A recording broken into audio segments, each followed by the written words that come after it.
Hello everyone and welcome back to my channel. On today's video, I'm going to walk you through how I was able to achieve a watercolor look on a fondant covered cake.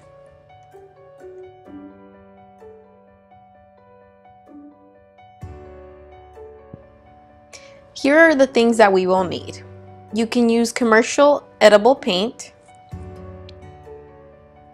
DIY edible paint, Everclear or lemon extract, and we will use this to adjust the brightness of our paint.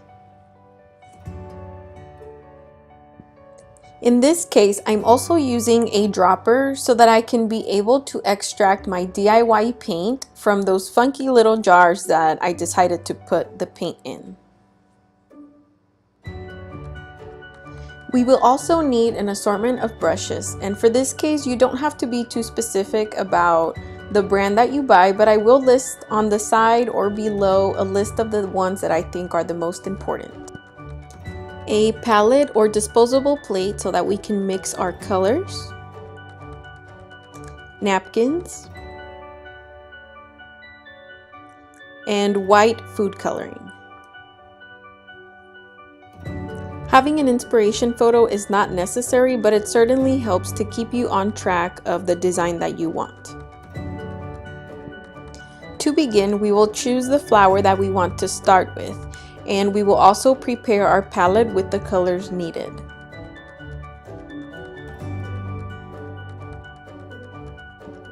Once your color palette is ready, you will begin to dot the centers of the flower. Make sure that you space them out throughout the fondant with several inches apart so that you can be able to add variety with all the other flowers.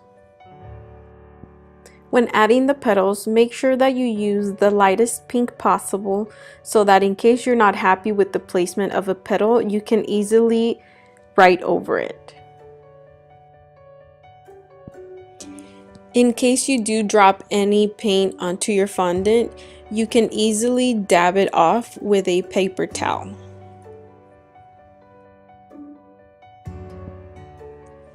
Now that you have outlined your flowers with the light pink, we will go back with a darker pink and just re-outline all the petals to give it some dimension. Once you are through doing that, make sure that you dab your paintbrush with a napkin to get all the dark. Dab your brush into the white food coloring, mixing it with some of the pink that you have left over to fill in the flowers.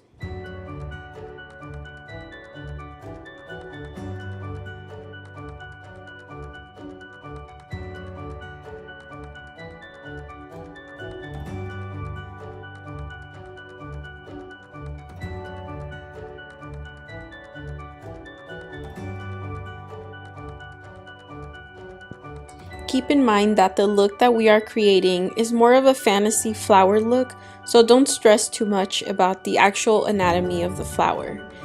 The more that you practice, the more comfortable you will be with this technique. And for the rest of the video, I'm just going to let you watch and see what I did for the rest of the fondant.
When adding small details, I do recommend to have a brush that is very tiny or very fine so that you can make your stems and your leaves look a little bit more delicate.